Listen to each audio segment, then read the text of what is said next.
a grabar, vamos a estar grabando desde ahora, desde este momento. ¿Ya? Y para los asistentes, recomendarles que mantengan su micrófono apagado, silenciados, y pueden ir, como dijo Margaret, haciendo sus preguntas a través del chat. Vamos a tener un espacio, ¿cierto?, de 5 minutos. Si es que no alcanzamos a contestar todas las preguntas por ahí, lo que nos funcionó bien en la ronda anterior fue que se respondían a través del chat las preguntas, ¿ya? Así que para que estén atentos.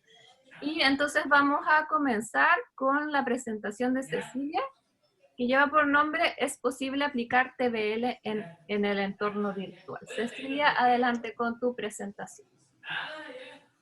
Buenos días. Voy a silenciar Yo porque creo por que ahí hay alguien hablando por teléfono. Y Cecilia, ¿puedes? gracias. Ahí. Ya. Buenos días. Ha sido una grata mañana en esta experiencia de poder compartir Antofagasta y Coquimbo en paralelo. ¿Es posible aplicar TBL en el entorno virtual? La experiencia que les voy a contar nos va a ayudar a responder esta pregunta. El aprendizaje basado en equipos, o TBL, como lo abreviamos según su nomenclatura en inglés, es una estrategia instruccional constructivista que se fundamenta en la teoría del aprendizaje experiencial de Cole y cuya estructura de actividades en equipos optimiza el aula invertida y orienta efectivamente a la docencia hacia un aprendizaje activo centrado en el estudiante. Esta es un poquito dentro de las varias características que tiene el aprendizaje basado en equipos. Lo descrito se condice directamente con el proyecto educativo de nuestra universidad, cuyo proceso de enseñanza-aprendizaje está centrado en el estudiante como principio fundamental. Así que por ahí tenemos la motivación institucional también para poder trabajarlo. Históricamente, la asignatura de microbiología y parasitología para segundo año de medicina, que coordino hace varios años, hace varias versiones ha ocupado esta metodología combinada con otras. ¿Por qué? Porque tengo otras asignaturas en paralelo que también tienen una carga académica importante y hay una particularmente que trabaja con ABP durante todo el semestre, entonces también hay que tener cuidado un poco de cómo organizarles la carga académica a los estudiantes, pero el TBL me ha ayudado mucho con temas que pudiesen ser más monótonos, más tediosos de hacerlas en otro tipo de modalidad más tradicional. Siempre los resultados han sido satisfactorios. Al principio los estudiantes siempre están como, ¡ay, qué prueba, qué hay prueba, qué estresante! Pero después al final del semestre agradecen estos mini test que les ayudan también a poder preparar las clases previo a la evaluación más grande. ¿Ya? Ahora les voy a contar un poquito para quienes no están familiarizados con esta metodología de enseñanza-aprendizaje, que es el TBL, o más bien cómo se trabaja el TBL. El TBL tiene 5 tiempos. Hay un tiempo que es el pretrabajo, que es donde uno le entrega al estudiante una bibliografía para que prepare los contenidos antes de la clase. Cuando ya nos encontramos en la clase, ya sea presencial u online, como la vamos a ver en la siguiente diapositiva, se aplica un primer mini test en forma individual, donde el estudiante resuelve por su propia decisión y por su propia base de estudios las preguntas de la prueba. Esta misma prueba se aplica en grupos, en pequeños grupos. Uno divide el curso en pequeños grupos y se genera la discusión, el trabajo colaborativo, la tolerancia, el respeto por las personas, donde esta es la instancia donde podemos también evaluar y trabajar otro tipo de logros de aprendizaje y competencias. Después que se han dado los 2 mini test, hay una instancia de clarificar las dudas, el feedback de la evaluación, ver dónde estuvieron la mayor cantidad de discusión. De repente hasta hay unas preguntas que dicen, profe, esta tenía doble respuesta, y uno tiene que decir sí, en realidad ya. La cosa es que se genera una conversación. Y la parte más bonita de la clase es cuando uno le aplica a la vida real los contenidos trabajados en la clase. Uno le pone distintos tipos de situaciones. Las ventajas del TBL es que es aplicable a cursos numerosos, así como no tan numerosos. Requiere de un docente, por lo tanto el costo-efectividad es bastante favorable. La implementación es fácil, de hecho yo la aprendí en uno de los recreos en el pasillo de nuestros patios de la Facultad de Medicina. Así, en algún momento le explicaba a un docente y me dijo, aplica TVL. ¿Y cómo es? Ta, ta, ta, ta, ta. Otra ventaja es que promueve el aprendizaje activo y experiencial de los estudiantes. En una clase, en una sesión, en el ahora, cualquier profesor lo puede aplicar, tenga la experticia que tenga en docencia. Genera un feedback frecuente, sistemático e inmediato, que según nuestra Claudia Bugueño, el inmediato es uno de los más enriquecedores, porque se está con los conocimientos en movimiento, y se trabaja el tiro y ayuda a resolver, a pensar, cuando uno tiene los conocimientos calentitos, como dice uno, ¿ya? ¿Cuál es la desventaja que le veo yo a este, o la desventaja propiamente tal? Es que no se atrevan a aplicarlo, ¿ya? Ahora, ¿cómo lo hice yo? A través de Zoom y de Google Forms. El pretrabajo, que fue el autoaprendizaje, el estudiar en su casa, yo les entregué una bibliografía y se generó la autogestión del aprendizaje, como les decía. Ahora, esta bibliografía no es un tema que uno les entrega y ellos tienen que investigar. No, uno les entrega la clase, la guía de estudio o un capítulo de un libro relativamente breve, tampoco es para que estudie 30 páginas de un tratado, donde está la información precisa, donde uno les indica los logros de aprendizaje, ¿ya? Después, cuando nos juntábamos en la clase, en la sesión online, a través de Zoom, los estudiantes, a través del Google Forms, respondían ya sea el test individual o el test grupal. Y después clarificábamos las dudas del test, y después hacíamos ensayos de aplicación, donde ponía casos clínicos, situaciones sociales, historias personales y familiares. La típica pregunta mía es, ¿alguien ha tenido impétigo cuando estamos hablando de infecciones de piel y mucosa? ¿Ya? ¿Alguien ha tenido otra enfermedad? Y van contando historias, entonces se vuelve muy entretenido. ¿Y qué es lo que hiciste? ¿Qué pasó? Entonces se sitúan en contextos reales. Y también salen más preguntas en relación a los mismos contenidos y a los contenidos previos, donde uno los ayuda a integrar. Lo bueno también de esta didáctica o de esta metodología es que puedes tener un enfoque tanto didáctico como evaluativo y mixto. En esta oportunidad yo la ocupé más desde el punto de vista didáctico, aunque también me generó una nota que va acumulada a varias notas pequeñas que les digo yo, ¿ya? Porque ¿cuál es mi objetivo? Eso, de que los estudiantes vayan trabajando los contenidos clase a clase, semana a semana. Entonces, si no es una mini test que les hago de los contenidos vistos en la clase anterior, es un mini test en el contexto de un TVL.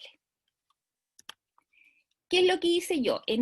Apliqué en 2 instancias de TVL así modificado para la Cecilia, dije yo. Y en el primer TVL, donde vimos bioseguridad y laboratorio microbiológico, hice un TVL grupal. No apliqué la parte individual, porque mi objetivo aquí era incentivar el estudio y el trabajo colaborativo, porque estábamos recién empezando con todo este tema virtual. Por lo tanto, de 67 estudiantes generé 13 grupos, ¿ya? Y aquí están las respuestas, que si ustedes ven eran 10 preguntas, y las preguntas estuvieron en general bien, entre 8 y 10 puntos fueron los logrados. El siguiente TVL fue sobre infecciones del sistema nervioso central e infecciones asociadas a la atención de salud. Y lo apliqué en forma individual, ya que fue el segundo o ya había avanzado un poco el semestre y ya estábamos un poco más cómodos en el entorno virtual. También aquí le fue bastante bien. Entonces, Cecilia, 2 minutitos. Ay, ya. Ahora, lo más importante, va en fotos. ¿Cómo se usa en el Zoom? En el Zoom la barra inferior tiene una sección de grupos, ¿ya? Donde uno crea los grupos. Aquí se asignan 67, que eran los de mi curso, participantes, y yo definía la cantidad de grupos. Después, acá están los grupos. Yo escogí, estas fotos son de una sesión que yo hice con mis ayudantes alumnos para efectos de la presentación, por lo tanto tengo 7 participantes y los agrupé en 3 grupos, ¿ya? Abrir todas las sesiones es cuando ya uno los manda, digamos, a trabajar en grupos en forma individual. Después hice otra prueba y los agrupé en 2. Y después cuando ellos ya les di un tiempo a través del mini test por el Google Forms, yo los convoco de nuevo a la sesión plenaria, cerrando todas las sesiones. Y después, todos los grupos dentro de los próximos 60 minutos empiezan a regresar a la sesión plenaria. Y ahí es donde yo trabajo, revisamos la prueba y hacemos los casos clínicos, las situaciones más reales, lo de aplicación. Las conclusiones a la pregunta es si es factible aplicar TVL en la planificación de actividades académicas, requiere un manejo a nivel usuario de Google Forms y Zoom, se alinea claramente con el proyecto educativo, incrementa la motivación estudiantil, permite un enfoque mixto con la actividad y el costo efectivo es favorable. Y quedémonos en casa todavía.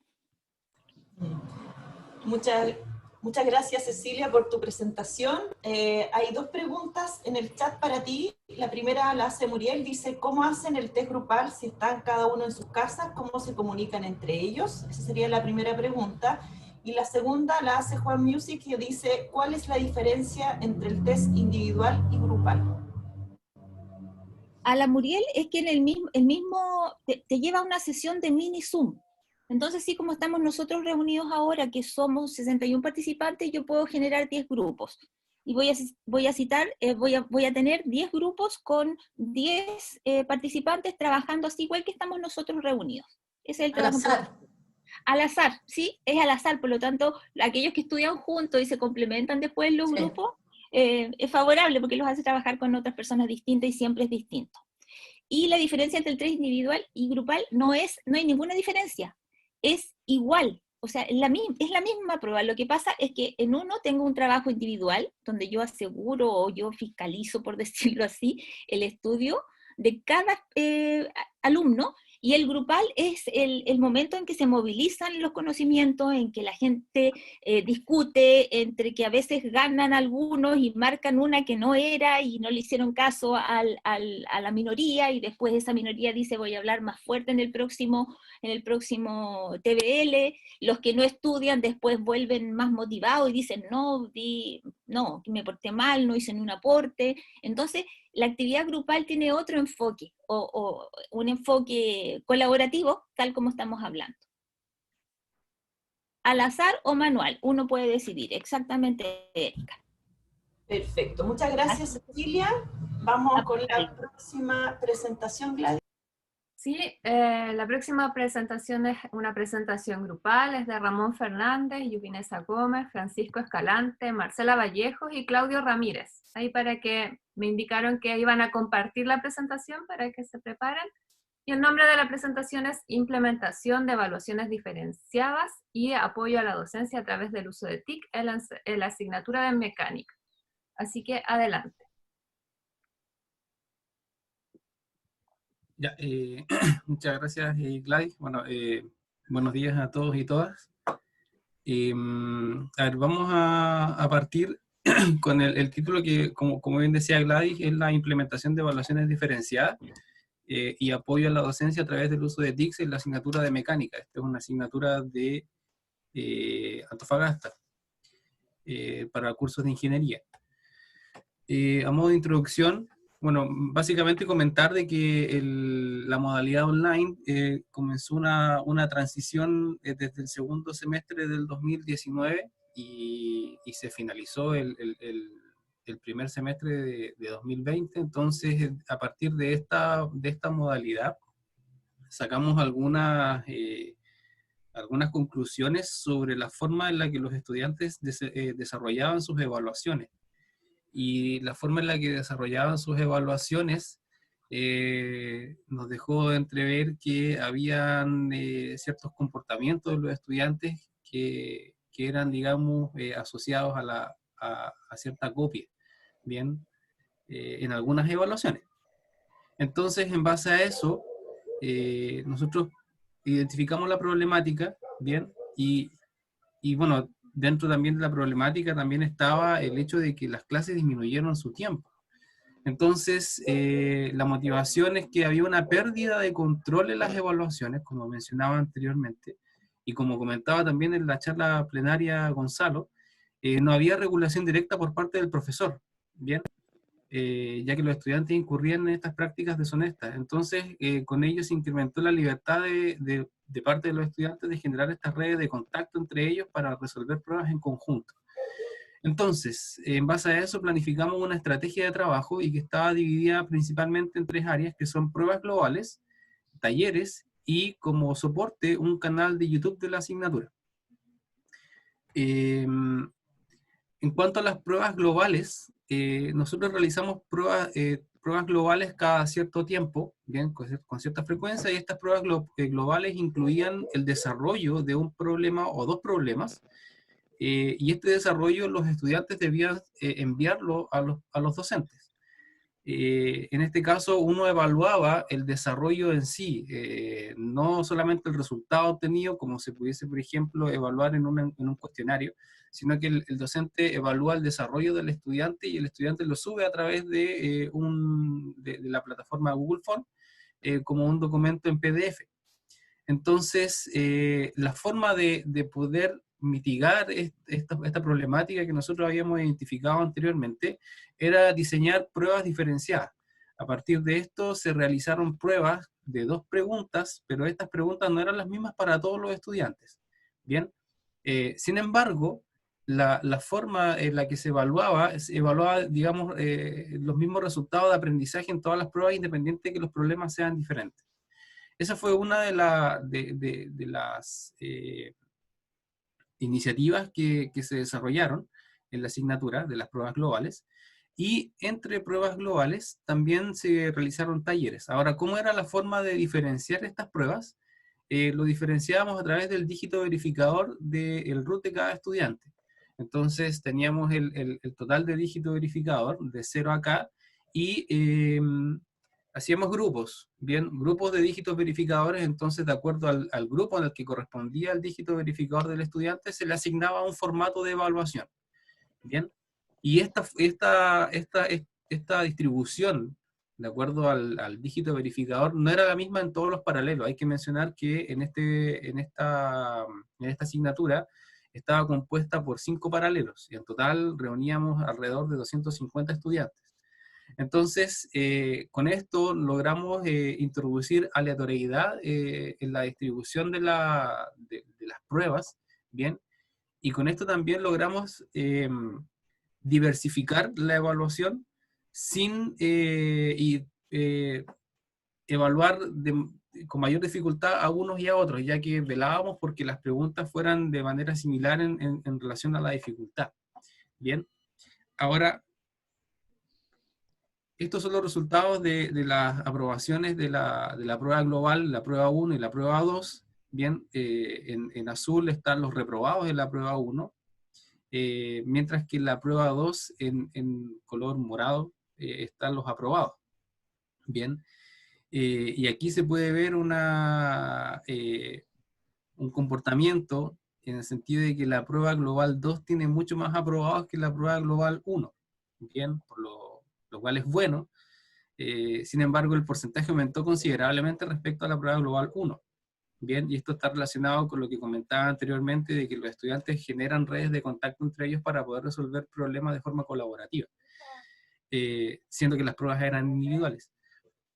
Y los talleres también consistieron en evaluaciones de 10 preguntas de selección múltiple que se realizaron a través de la plataforma Google Form, utilizando el mismo método descrito anteriormente en relación a la diferenciación por parte de los dígitos verificadores de cada estudiante, por este rango de dígitos verificadores.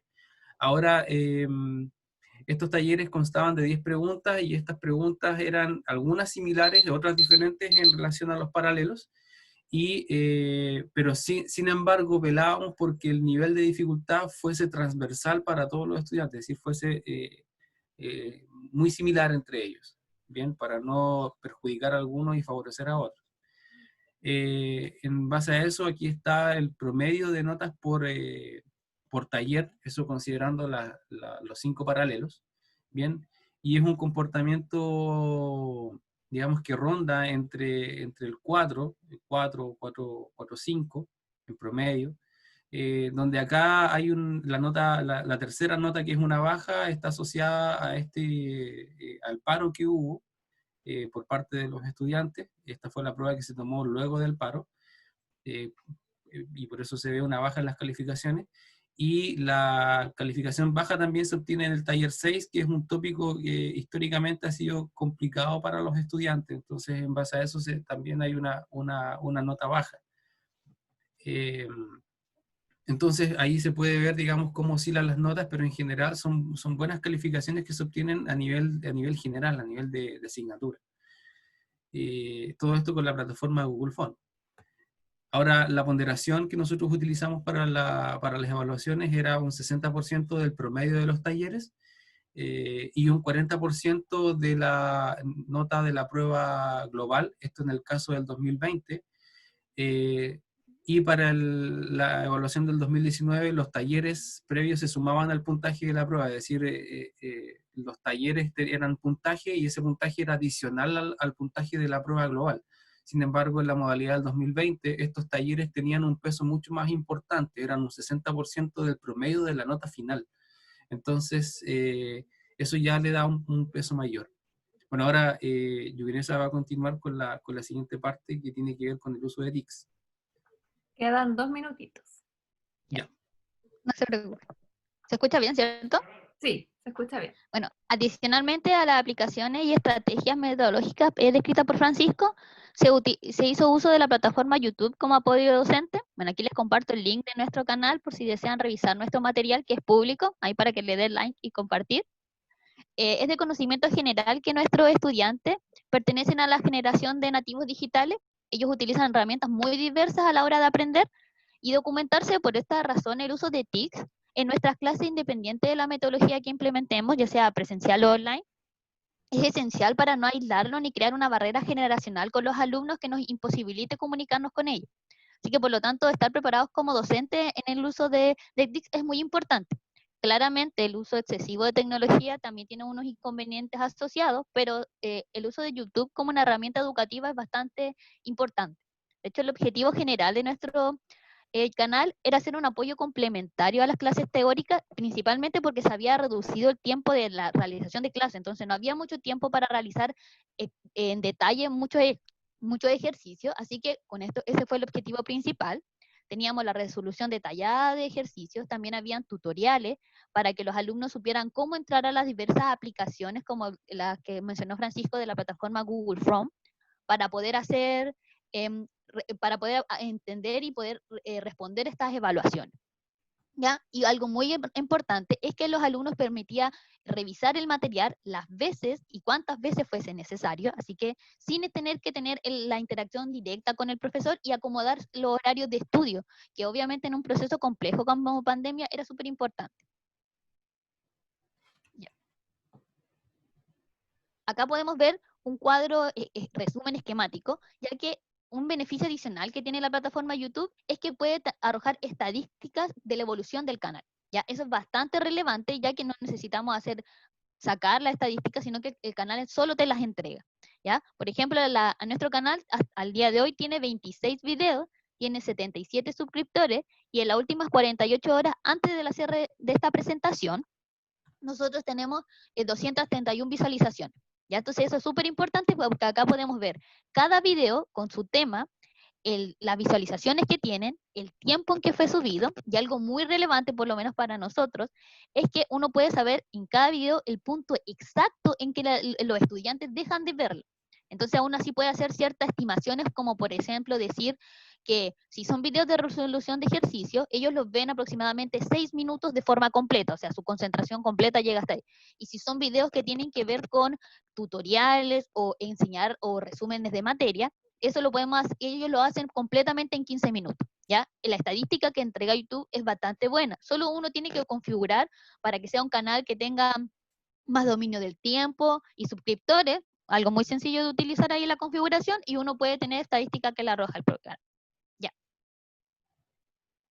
Como conclusiones, en base, bueno, como decía Francisco, nosotros empezamos la modalidad online desde el periodo 2019 hasta ahora. Vimos que el control en cuanto a estar supervisando las pruebas era bastante difícil, y eso hacía que los alumnos generaran estas redes de apoyo para realizar las pruebas en conjunto. Obviamente eso nos motivó a realizar las pruebas diferenciadas, a crear nuestro canal de YouTube.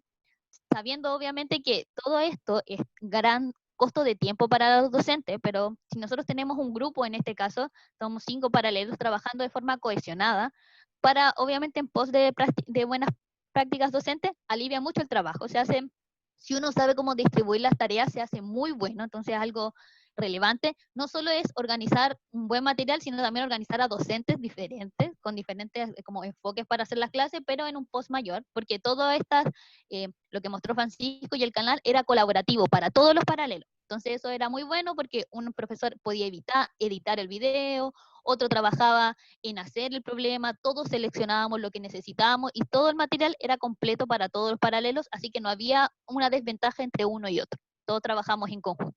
Y creemos que nuestra metodología puede ser utilizada para cualquier asignatura, ¿ya? Es bastante buena y obviamente insta a poder trabajar de forma colaborativa. Y otra cosa muy importante es que todo esto es una base para lo que va a seguir este nuevo semestre. O sea, ya tenemos todo estos ejercicios en el canal, que simplemente después podemos dejar invisibles para los visualizadores, y a medida que vamos avanzando en la materia, podemos poner nuevos videos, mejorar algunos, poner otros, y simplemente va quedando siempre ese repositorio con mayor cantidad de tanto ejercicios, tutoriales, y al final va a ser una gran base de datos. Perfecto, Yuvinesa, muchas gracias por tu presentación. A Francisco tenemos 2 preguntas, estamos como bien justo con los tiempos. La primera pregunta dice, además de diferenciar las pruebas, ¿qué se realizó diferente en el proceso de enseñanza-aprendizaje realizado online? Ejemplo, cambiar metodologías, esa es la primera. Y la segunda es, ¿eran completamente diferenciadas las evaluaciones? ¿Cuántos estudiantes corresponden a cada versión de exámenes? ¿Qué por ciento del sistema de evaluación contempló exámenes diferenciados? Esas 2 preguntas tenemos para ustedes. Ya. Bueno, la metodología en general, nosotros trabajamos con paralelo, teníamos clases teníamos las clases teóricas, que las grabábamos, entonces ese material ellos lo tenían disponible. Adicionalmente teníamos el canal de YouTube como apoyo, y subimos material en resumen, teníamos ejercicios resueltos y guías, ¿ya? Entonces teníamos como cumplíamos, al ser varios profesores, cumplíamos como con bastante uso de TIC y material disponible, ¿ya? La metodología en general era como resolver problemas, pero en clases principalmente nos enfocábamos en destacar, en profundizar en los contenidos docentes. Otra cosa importante que mencionar, que me dijeron, disculpa, la última pregunta que se me olvidó. Los exámenes diferenciados. Sí. Bueno, nosotros teníamos en las pruebas globales, si bien eran similares, no era la misma prueba. Por ejemplo, a veces inventábamos un problema bastante grande y poníamos, no sé, varias alternativas, y íbamos dejando 5 o 3 alternativas que fueran como más o menos acordes para todos, y algunas las íbamos cambiando. Así que el nivel siempre era como el mismo. Y otra cosa importante, que los talleres, nosotros teníamos en cada paralelo, teníamos 5 pruebas, talleres o pruebas cortas diferentes. ¿Ya? Entonces, obviamente cada taller tenía 10 preguntas, pero dentro del mismo curso, habían 5 formatos. Perfecto. ¿Ya? Ahí el que me pregunta por el canal, sí, en la presentación se los voy a juntar, y ahora en el chat les comparto el link para que lo vean, ya que es público. Ya Sí, nosotros obviamente trabajamos con edición de videos, pero cosas bastante fáciles de utilizar. Buenísimo. Muchas gracias, Yuvinesa, también por compartir en el chat el material que realizaron. Muchas gracias. Vamos a la otra presentación, Gladys. Sí, vamos con Jorge. Quedó una pregunta en el tintero, así que si Yuvinesa o Francisco la pueden contestar por el chat. Y también esperamos que nos dejen su canal de YouTube para revisarlo.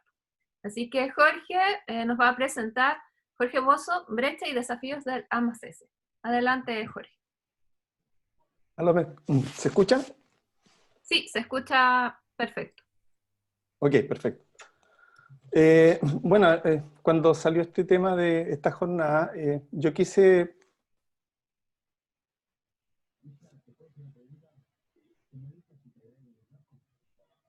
Se quedó... pegado, Jorge. Sí. No se escucha. Jorge. Puede apagar su cámara y a lo mejor mejora la conexión. Vamos a ver si es que se desconectó.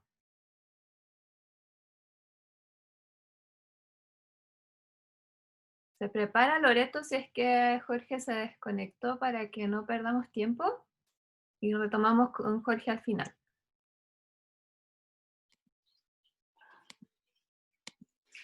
Vamos a dar unos segunditos más, a ver si es que... yo creo que se desconectó.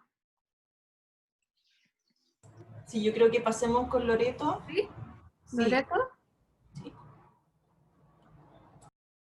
Y luego retomamos... Sí, retomamos al final con Jorge. ¿Ya? Y vamos a presentar ahora Loreto García, y su presentación es Aprendizaje basado en problemas, modelos de predicción sobre mortalidad de COVID-19. ¿Aló? Ahí volvió Jorge. ¿Qué hacemos? ¿Me tiraron para afuera? No, Jorge, dale. Te desconectaste, Jorge. Y vamos a comenzar con Loreto, pero si quieres presentar, dale, no hay dale. problema. Ya, ahí está, ahí está, ahí está. Ahí está. Perfecto. ¿Se ve ahora? Sí, se ve bien. Ahora sí. Ok, perfecto. Bueno, no sé lo que pasó, digamos, pero bueno, ya, vamos. Bueno, en todo caso, yo creo que mi presentación es un poco más breve que las demás, porque la verdad que las que quería contar eran como bastante simples en relación a una experiencia de AMS en una asignatura. Entonces, voy a contar lo que he hecho en estos últimos 4 años en una asignatura que dicto, que es de 8º semestre para la carrera de ISG, que es la asignatura de e-business. Entonces, esta asignatura, digamos, declara varias competencias, varios objetivos, y objetivos generales y específicos. Yo reduje el término de las competencias que dice que tiene que ver con implementación de negocio electrónico, ¿ok? Tiene que ver con temas de análisis de negocio en línea y un tema de planificación. Eso a nivel de competencias, pero en temas de objetivos y objetivos específicos hay bastante más. Entonces, eso es el contexto de la asignatura. Y hay que tener claro que esta asignatura en semestre académico es a puerta de lo que los alumnos van a entrar a la parte final, digamos, de cierre con los temas de proyecto. Entonces, porque yo creo que mi posición, digamos, pese que no creo que tenga, o sea, siempre encuentro como todas las cosas súper maravillosas, digamos, y la verdad que yo no tengo esa experiencia tan maravillosa, y por eso lo quiero presentar, digamos, porque cuando presentan a MAES se presenta así como algo súper maravilloso, que los alumnos aprenden y que los profes la pasan. Y la verdad que yo no tengo esa experiencia, y por eso creo importante contar un poco lo que he hecho. Cuando yo partí dando esta asignatura, por ahí como el 2016, el trabajo, que era la primera vez que lo di, siempre yo contemplo que las asignaturas deben tener desarrollo algún proyecto. Y en esa instancia, el 2016, cuando la dicté por primera vez acá en la universidad, di un proyecto en el cual los alumnos tenían que hacer un trabajo de investigación un poco exploratorio, de tecnologías en el ámbito de lo que es e-business, y que se pudieran ver algunos ejemplos. Pero obviamente era un trabajo más bien de mostrar alguna aplicación práctica de esta investigación. Y ahí uno veía dos tipos de proyectos, unos proyectos que eran netamente business, entendiendo que lo que es e-business es incorporación de tecnología dentro de los procesos organizacionales, y la otra vertiente que uno ve es los proyectos que tienen que ver como un poco más de commerce. Entonces, no sé si fue el 2016 o 2017, inicio o fines del 2016, en estos talleres que hace CIMET, me metí a estos cursos para los profesores de formación, y vi esta metodología de AMS y dije, hoy esto está súper bueno para un curso como eBusiness. Entonces partimos el 2017, trabajando con socios comunitarios en los cuales podían tener algún requerimiento tecnológico.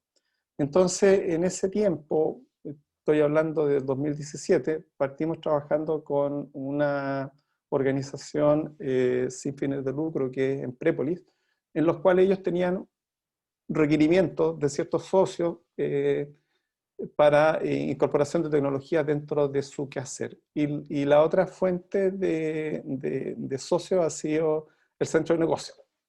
Ahora, en la última versión del curso con AMS, que fue el 2019, segundo semestre, también participó el centro de negocio, y empezaron ya a llegar de manera por fuera, digamos, personas o empresarios que también querían un requerimiento tecnológico. Entonces teníamos como hemos tenido como esas tres fuentes de posibles socios comunitarios a trabajar. Entonces, bueno, eso ha sido así como básicamente cuál es nuestra fuente. Ahora, voy a decir lo bueno de AMAS, y le puse aquí lo bueno, y voy a destacar algunos aspectos positivos desde mi perspectiva, en base a lo que yo he hecho, digamos, y comentar después cuáles son los aspectos menos positivos de AMAS. Entonces, obviamente ya el haber hecho una experiencia de 3 o 4 versiones de AMAS me permite decir que de los aspectos positivos, ¿cierto? Es lo que dice cualquiera y lo que uno ve en las distintas presentaciones, obviamente enfrentar a los alumnos a una problemática real. O sea, es distinto, digamos, estas experiencias como de laboratorio, exploratorio, con una problemática real. Por otra parte, permite, ¿cierto?, pasar de la teoría a la práctica. Yo, antes de estudiar ingeniería, estudié matemática y muchas veces me cuestioné el nivel de aplicación de las cosas que uno estudiaba en la universidad. Y ahora, siendo profesor de una escuela de administración, entiendo, digamos, que hay mucho nivel de aplicabilidad de las cosas. Entonces uno puede llevar toda esta teoría que enseña a la práctica. Obviamente hay un fortalecimiento de todas las competencias, resultados de aprendizaje en relación de las habilidades blandas que tienen que tener los estudiantes. Lo otro que motiva, comillas, obliga a los alumnos a ir un poco más allá de los contenidos obligatorios de la asignatura. Entonces, para resolver un problema, la verdad es que la asignatura no le entrega todo, porque el problema que puede ser que estén analizando escape un poco a el contexto del curso, por lo tanto tienen que ir ellos de manera obligatoria a verse. Y hay un aporte, obviamente, y pongo en algunos casos, que sustanciar a empresarios y emprendedores. O sea, yo creo que en ese sentido, lo que dicen otros colegas, digamos, efectivamente es así, digamos. Pero lo pongo en algunos casos porque no es, en mi situación, en mi ejemplo, no es la situación general. O sea, y ahí viene la parte un poco negativa, digamos, que también hay que decirla. Y la última parte, digamos, importante, pueden haber otras más, digamos, que también fortalece lo que es el vínculo de la unidad o de la universidad con el medio externo, y específicamente tanto en la parte laboral de los estudiantes como en la parte social cuando ayudamos a la comunidad en términos generales. Entonces yo creo que esos son los aspectos eso es lo bueno de AMAS, los aspectos positivos. Entonces, lo menos bueno, ¿ok? Y aquí yo voy a hacer como un poco contrario, porque estas cosas como que no se dicen, y por lo menos, y lo digo así, desde mi experiencia, estas son las cosas que de repente no se dicen, y yo creo que vale la pena decir. Entonces, los aspectos menos positivos puede ser con esta asignatura que se genere, y aquí enumeré yo algunos aspectos que tienen que ver, son las expectativas de los emprendedores y los empresarios. Entonces, cuando digo las expectativas, digamos, porque cuando ven que el curso trata de algo de tecnología, piensan que están hablando de ingenieros de computación o el área de sistemas, y por lo tanto ellos llegan con unas expectativas de que les van a hacer prácticamente un sistema que les va a permitir hacer la gestión, venta y todo lo que tiene que ver con su negocio. Cosa que en particular los estudiantes de ISG pueden, si bien es cierto, tienen varias competencias, pero en ese nivel no están al nivel de competencia desarrollada en un sistema, ¿cierto?, muy completo, digamos, o sea, porque son estudiantes de control de gestión, digamos, que no tienen una formación extremadamente fuerte en los ramos del área de sistema. Lo otro que yo lo declaro acá, el tema del compromiso de los alumnos. Y le pongo un falta, digamos, porque en realidad cuesta conseguir el compromiso de los estudiantes, y eso es algo que he venido trabajando de manera sistemática, porque de ahí voy a ejemplificar con una situación que ocurrió en el 2019. Entonces, ahí hay un tema de que no todos los estudiantes asumen de igual forma el compromiso, ¿ok? Lo otro es que el trabajo con externos, específicamente con instituciones de fundaciones o instituciones gubernamentales como el centro de negocio, ellos tienen sus propios plazos. Entonces el tema de los plazos que son externos, de coordinar las actividades del curso, las actividades con plazo externo también es algo que en cierta medida complica un poco la asignatura. Y lo otro es que varios proyectos quedan sin terminar.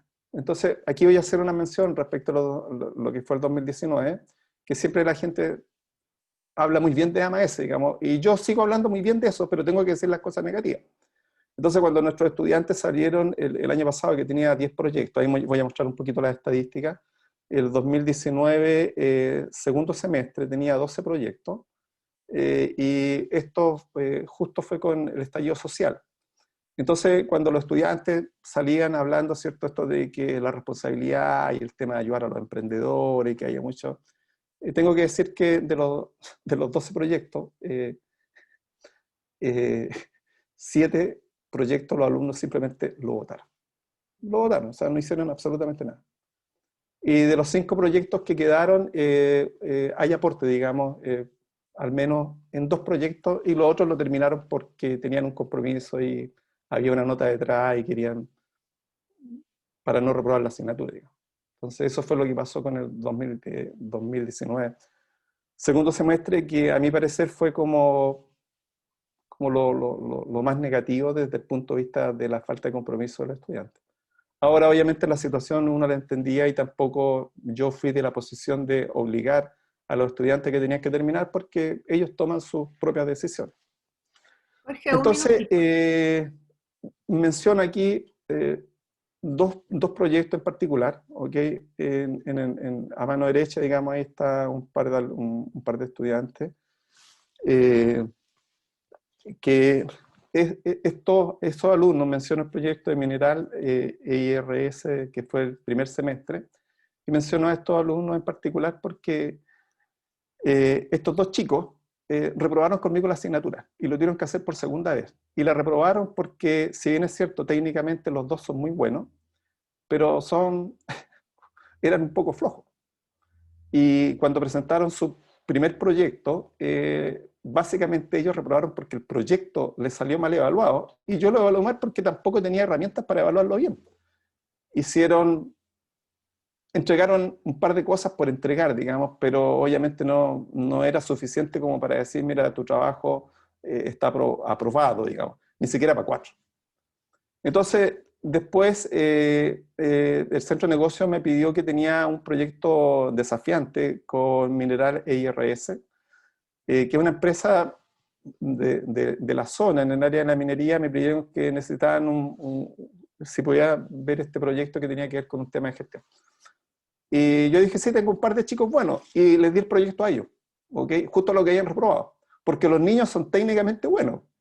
Y obviamente, después de su mala experiencia de haber reprobado la asignatura, hicieron un muy buen proyecto e incluso los contrataron para extender lo que ellos planificaron originalmente hacer, y quedaron trabajando, se ganaron un par de pololos adicionales a su trabajo del proyecto de AMAS. Entonces los destaco porque en realidad ellos entendieron que las cosas había que asumirlas con cierto compromiso, digamos, y por lo tanto después entendieron lo que venía. Y después yo les pregunto el arte después, y obviamente ellos estaban, lo que me dijeron a mí, digamos, no sé si por quedar bien conmigo, que le había servido a reprobar la asignatura porque se habían dado cuenta de que tenían que ser más responsables y que eran capaces. Y menciono el otro proyecto, que es Plenitud Natura, que ahí había un grupo que no era técnicamente tan duro, pero era socialmente comprometido. Entonces este fue uno de los pocos proyectos que siguió trabajando después del estallido social con los socios, un emprendimiento chiquitito que tenían que ver con temas de redes sociales, digamos, y poner sus productos, y siguieron trabajando. Incluso en mayo de este año me mandaron algunos resultados todavía, y lo contento que había quedado con los socios. Entonces menciono los 2 proyectos porque son casos a destacar. Y eso es lo que a mí me motiva, digamos, a seguir con esto, porque digo, ¿para qué me meto en esto si después tengo que estar corrigiendo, los alumnos de repente no quieren trabajar y cuesta? Entonces, por estos casos, digamos, que yo los rescato, me comprometo a seguir trabajando lo mismo, porque yo creo que es importante. Entonces, desafíos del segundo semestre, se vienen muchos desafíos, digamos, que están en relación con seguir con AMAS. Y aquí menciono ya algunos de los temas de los desafíos, ¿cierto? Encontrar los socios, digamos. Encontrar los socios que realmente quieran hacer algo. Ese es siempre un desafío. El tema de motivar a los estudiantes también es otro desafío, porque los alumnos en realidad hoy día quieren las cosas de manera muy fácil. O sea, lo han dicho de muchas maneras y no lo dicen muy abiertamente, pero los alumnos quieren las cosas fáciles. Porque yo, por ejemplo, soy de los pocos alumnos que tengo, me da la impresión que tengo alumnos reprobados, digamos, porque conmigo tienen que preocuparse de eso, entonces motivar a los alumnos para que trabajen cuesta hoy día. Quería interrumpirte por el tema del tiempo. Mira, hay dos preguntas en el chat que sería bueno a lo mejor que la pudieses contestar brevemente. Ya, pero termino con lo último, para que esto y el otro es... con los tiempos. Ya, ok. El tema del riesgo, digamos, yo creo que hay harto riesgo en relación con lo que puede ser el 2019 en segundo semestre. Ok, y eso. Yo creo que administrar la gestión del riesgo de parte de los profesores para esta actividad es complicado. Eso. Jorge, te invito a que puedas responder por chat las preguntas para pasar a la otra exposición, por favor. ¿Ya? Ok. Gracias. Listo. Muchas gracias por tu presentación, Jorge. Se agradece tu análisis, tu reflexión. Siempre es importante hacerlo con todas las metodologías que cada uno implementa. Bien, Gladys, vamos con Loreto entonces, ¿no es Sí, cierto? vamos con Loreto. Ya la habíamos presentado ya, así que para, ¿cierto?, ajustarnos al tiempo. ¿Se ve bien? Sí, se ve bien. Y se escucha bien. Genial. Entonces, vamos a partir, bueno, primero presentarme. Yo soy Loreto García, soy la jefa de carrera de Ingeniería Comercial y además trabajo como docente en la Escuela de Ciencias Empresariales, principalmente siempre orientada a temas cuantitativos. Hace varios semestres y hace 2 años estoy dictando econometría y es en base a eso que hoy día quiero mostrarles lo que hice en este semestre.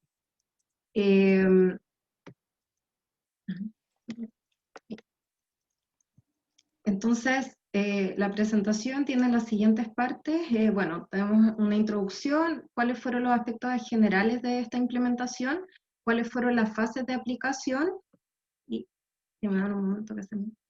Ahí sí, perdón.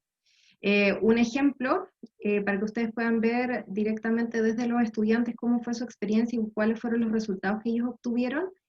Una evaluación que gracias a CIMED pudimos realizar y ver cuáles fueron los resultados de esa evaluación y algunas reflexiones finales o conclusiones. Entonces, respecto a la introducción, lo primero que yo me pregunté y el primer desafío que tuve fue como, ¿qué hago este semestre online? Que me imagino que nos pasó a la mayoría. Y dentro de eso, yo semestre a semestre he ido buscando, de hecho he implementado aprendizaje más servicio también en otros momentos, y siempre he estado buscando qué otra forma tengo yo de llevar una materia que es tan técnica como la econometría, que es estadística aplicada, ¿cierto?, que se ocupa en investigación, de una manera que sea más didáctica para que al estudiante le resulte más atractiva y a la vez también pueda ser un aprendizaje significativo. Entonces, dentro de las distintas aristas que yo evalué antes de comenzar el curso, ¿cierto? Lo que me pregunté fue como, ¿será el aprendizaje basado en problemas una buena estrategia para poder enseñar econometría en este contexto online? Porque eso era lo que a mí hoy día me llamaba la atención, era cómo logro en este contexto online, dado que yo sentía que en el aula ya tenía como una cierta metodología que podía implementar con éxito, pero que en este contexto online tenía que reformular.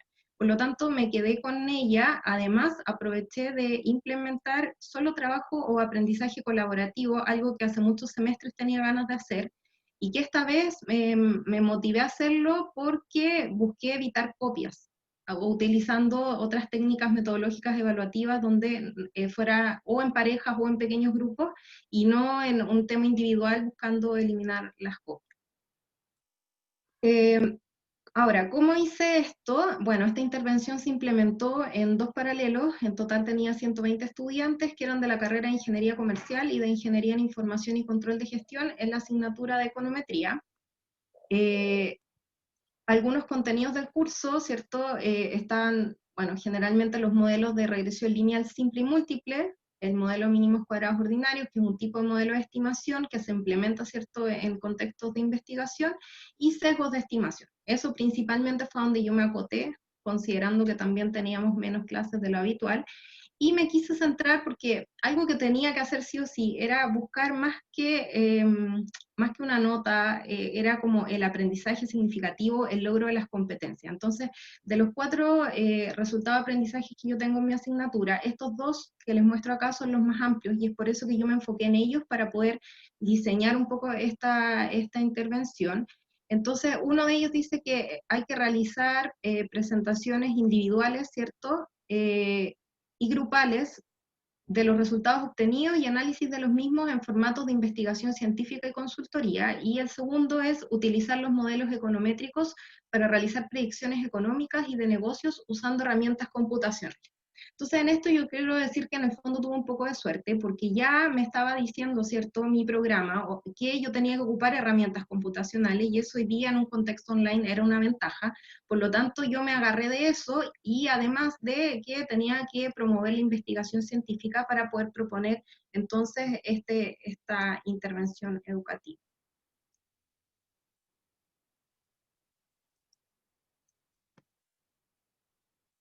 A ver, me pegó aquí. Ahí sí, ya. Otros aspectos generales. Entonces, ¿qué hice finalmente? Diseñé un proyecto de investigación donde ellos iban a tener que trabajar durante todo el semestre, pero con distintas fases. Para ello, lo que les propuse es que cada estudiante iba a tener que conformar un grupo de 5 personas, y le di la posibilidad a ellos de elegir con quién iban a trabajar. Sí, comentarles que yo tenía paralelos combinados. ¿Qué quiere decir eso? Que tenía alumnos de ambas carreras en cada curso, y por lo tanto algo interesante que sucedió es que incluso se incorporaron grupos, como el que voy a presentar a continuación como un ejemplo, donde tenía alumnos de ambas carreras, y cosa que yo creo que también a ellos les sirvió, uno, para fomentar el trabajo en equipo, habilidades blandas, pero también un trabajo interdisciplinario, porque si bien las carreras de alguna manera son similares, también las habilidades que tenían cada estudiante se pudieron potenciar en estos grupos donde se unieron estudiantes de las distintas carreras. Y acá el objetivo entonces era que ellos pudiesen definir el problema de investigación. Entonces yo el APB no les puse mi único problema fue decirles, ustedes tienen que investigar respecto a un tema que a ustedes les motive. Y para eso yo al inicio del semestre, ¿cierto?, les mostré diversas aplicaciones de la econometría en ciencia y en ciencias sociales, en distintas áreas, y les pedí a ellos entonces que pudieran determinar cuál iba a ser el foco de su investigación, para que ellos pudiesen entonces estudiar si existía o no una relación causal entre un conjunto de variables que ellos podían definir.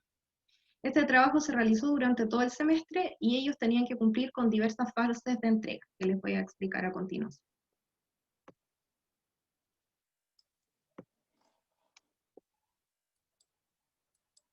Entonces, esto para poder, si bien este trabajo en sí tenía un 50% de la asignatura, en un trabajo importante, pero cada fase tenía un porcentaje de ponderación distinta. Las primeras 3 fases tenían un 10% de ponderación de nota de la asignatura, y la última fase tenía un 20%. En la fase 1, lo que ellos tenían que entregar era cuál era su problema de investigación, cuál era la hipótesis central, y cuál era la base teórica que sustentaba ese problema de investigación. Y eso lo tuvieron que entrar, ya les voy a mencionar el tema de las fechas. Luego, en una fase 2, ellos tenían que mencionar qué metodología ellos iban a utilizar, cuál iba a ser su modelo de investigación, que ahí obviamente implementaban econometría, que es lo que estaban aprendiendo, y cuál iba a ser la fuente o base de datos que ellos iban a utilizar, donde se le ponía como restricción que tenían que ser fuentes de datos válidas, como por ejemplo el Banco Central, algún ministerio. En el fondo tenían que ser fuentes fiables de información. Después, en la fase 3, ellos tenían que entregar un avance del informe escrito. En eso ellos tenían que entregar la parte siguiendo la estructura de un paper, ¿cierto?, o de una revista científica. Ellos tenían que entregar un resumen, la introducción, el marco teórico, la metodología y la bibliografía, donde cada uno de estos puntos también se les especificó en una guía y en clases qué era lo que tenían que entregar en cada uno de ellos. Y en la fase 4, además de este avance informe escrito, tenían que incorporar resultados, recomendaciones y conclusiones, y adicional al informe escrito, que valía un 10%, había otro 10%, que era la presentación final. A eso, además, agregamos en esta fase final, que olvidé ponerlo, pero hicimos una coevaluación para también incorporar y ver cuál había sido el funcionamiento de los grupos.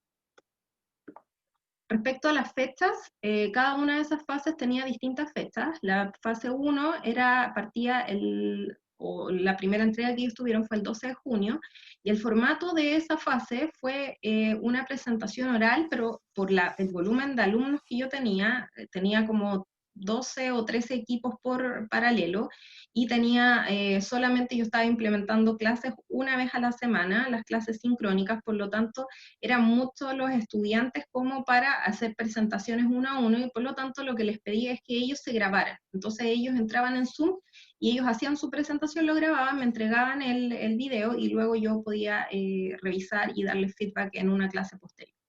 Lo mismo se utilizó en la fase 2, eso se entregó el día 30 de junio, martes, y también tenían que presentar todo el contenido en este mismo formato. En la fase 3, el formato era el informe escrito, ahí también aproveché de corregir toda la parte de redacción y el cómo se escribe también, porque no es lo mismo escribir un informe descriptivo que un informe como con base más científica.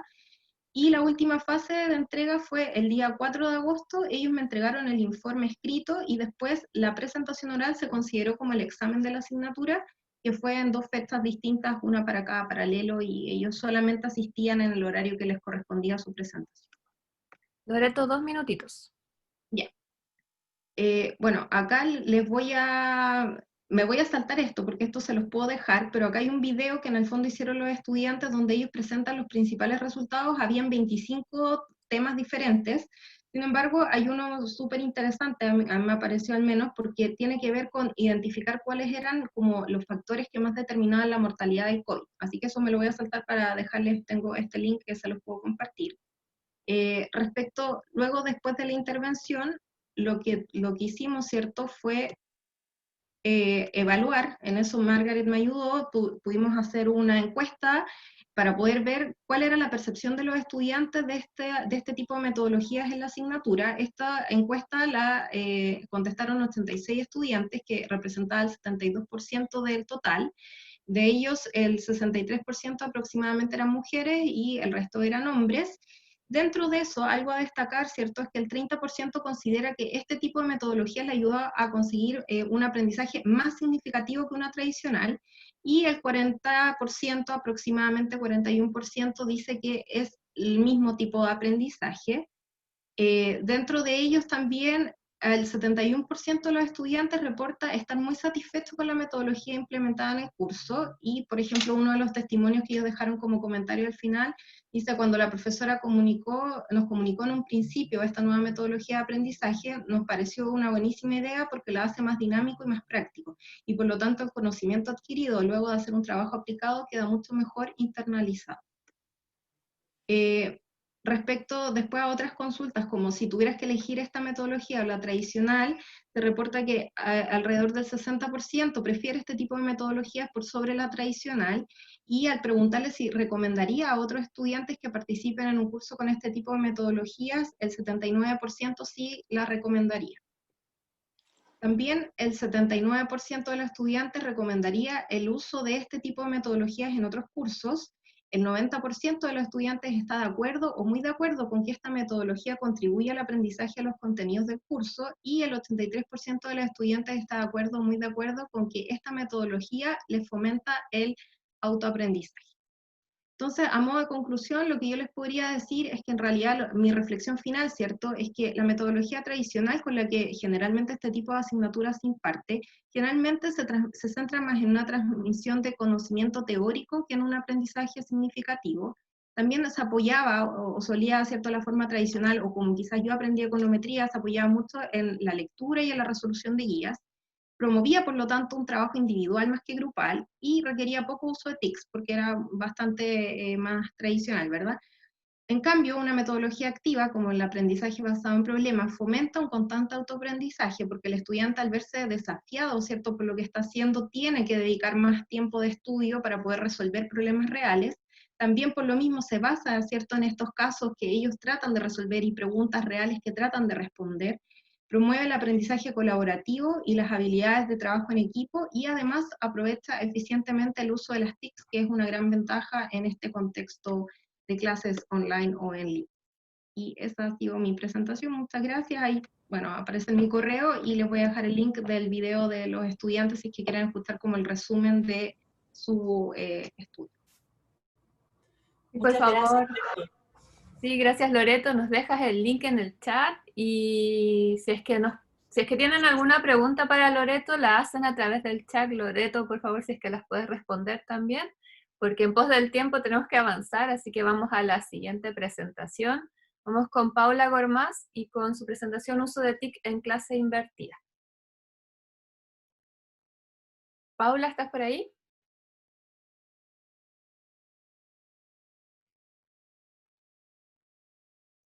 Estás sin micrófono, Paula, por si acaso.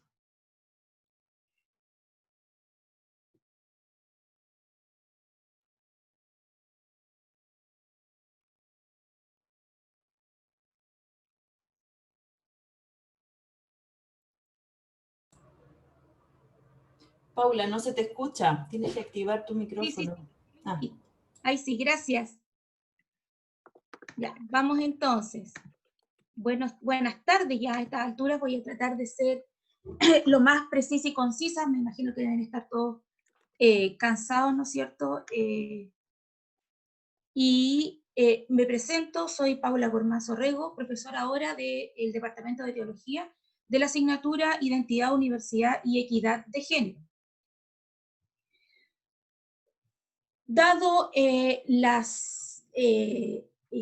poca estabilidad que hemos tenido para poder nosotros implementar, ¿no es cierto?, diversas acciones y de hecho dictar clases, ¿no es cierto?, es que sin perder uno de los principios fundamentales del proyecto educativo, es el aprendizaje centrado en el estudiante, ¿no es cierto?, es que nos hemos visto obligados a realizar clases innovadoras, motivadoras en estos tiempos, ¿ya? Y que es todo un desafío, dado que factores como la falta de internet permanente, los dispositivos en buen rendimiento, las condiciones psicológicas de los estudiantes y docentes a veces nos juegan en contra de los objetivos programados dentro de nuestro calendario de estudios, y es allí entonces donde se apela a la educación positiva, puesto que la sociedad demanda profesionales felices, creativos, emprendedores, que sepan gestionar sus emociones y desarrollar esos procesos educativos en las aulas para formar ciudadanos felices en entornos sanos y eficazmente productivos. Y es por eso que se adaptó una clase invertida que se hacía de manera tradicional, entonces al modelo online, en el módulo de equidad de género, cuyo objetivo es realizar la clase invertida comprendiendo la diversidad de género como parte de la dignidad humana de la persona. Vale decir que esta asignatura se implementa y se imparte en los primeros años de todas las carreras. Es una asignatura obligatoria teológica que deben tomar todos los estudiantes, por lo tanto se nos genera mucho número de estudiantes. Yo atiendo 7 paralelos de 35 a 40 estudiantes cada uno. Todos más o menos sabemos lo que es una clase invertida, entonces debemos tener el enfoque y los 4 pilares principales de esta clase, que es un entorno flexible, cultura de aprendizaje, contenidos y objetivos directos, y el docente como guía. Para poder dar un paneo general, entonces, un entorno flexible, porque como ya no están en clases presenciales, ni con el profesor encima, porque así es como se expresan los estudiantes, les permite entonces tener un ambiente más distendido detrás de las cámaras. El acompañamiento docente se hace, yo pensaba que se podía hacer mucho más difícil, pero no, dado que uno siempre le está preguntando a los estudiantes cómo están, qué sé yo, nos permite un poco conocer el entorno en el donde se está desarrollando, dónde viven, cómo es su familia, qué sé yo, y la problemática que se pueda estar presentando en el momento. Una cultura de aprendizaje responsable, dado que ellos tienen la conciencia mayor, ¿no es cierto?, de ir avanzando dentro de su proceso educativo, y el trabajo en equipo, respetando, ¿no es cierto?, los diferentes líderes, y respetando también la diversidad de pensamiento. Para esta clase invertida que sea bien lograda, se necesitan que los contenidos y los objetivos que se quieren lograr estén especificados en algún diagrama, en algún instrumento donde los estudiantes puedan leer de manera clara y precisa todos los pasos que tienen que realizar para lograr esta clase invertida, sus objetivos, en razón de que quede muy poco espacio a dudas para el estudiante, puesto que motiva el autoaprendizaje y el docente se transforma, ¿no es cierto?, en acompañante, en guía y en una fuente de transmisión de información y de recepción también de críticas constructivas de parte de los estudiantes, y deja de ser la fuente de sabiduría como en las clases magistrales. Ustedes van a leer el antes, yo me voy a enfocar en el ahora. Se mantienen los grupos de trabajo, los estudiantes escogen con quienes trabajar, se les da un mínimo y un máximo de integrantes, en los cuales utilicé el Educa, se inscribieron en el foro.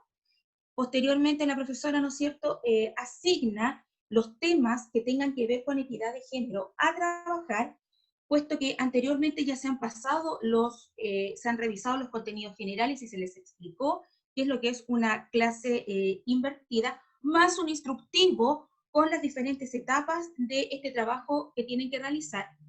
Antiguamente, ¿no es cierto?, hacíamos esta síntesis, se la llevaban de tarea, porque se les entregaba un artículo que tiene que ver con el tema que ellos van a tratar, y hoy, ¿no es cierto?, Zoom nos permite realizar grupos de trabajo a través de las diversas salas que yo designé de forma manual, puesto que ellos mismos organizaron sus grupos, ¿no es cierto? Y cuando esto ya se implementó, tenían sus grupos de trabajo, tenían el tema, que se les explicó cómo trabajar, se les dio la técnica, y aquí viene el uso de TICs, se les ofreció trabajar en diversos recursos tecnológicos, como la infografía, el afiche, el cuento y la adaptación de una canción.